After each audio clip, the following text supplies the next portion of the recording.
Ito po siya, siya naman ang naglinis ngayon dahil gusto niya may 10 pesos siya ngayon. Ilang araw na siya wala siya naka 10 peso kasi ako kasi ang palaging naglinis, hindi siya. Ngayon pinalinis ko na siya. Sabi ko, ayusin mo yung gawain mo para naman ikaw na palagi ang maglinis. Kaya ako maglinis, hindi ko gusto ang ginawa mo, hindi. I'm not worth it doing your clean at home. Be always gusto ko yung gusto ko yung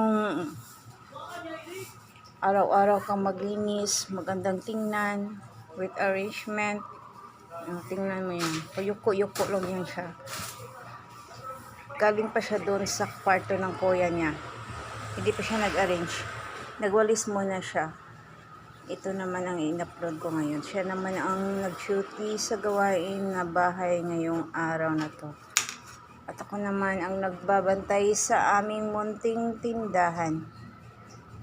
Siya naman, palagi naman itong maglalaro sa kanyang cellphone, sa telepono niya. Ang telepono niya ay hindi ko pa pinakita sa kanya. Ay, hindi niya alam kung saan ko inalagay.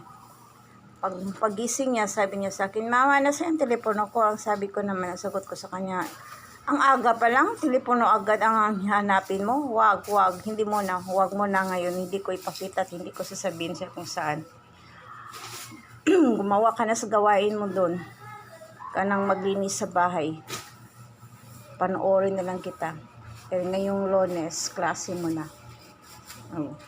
Para magkaroon ka ng 10 peso. O sige. Bigyan mo yung 5 peso, Inday.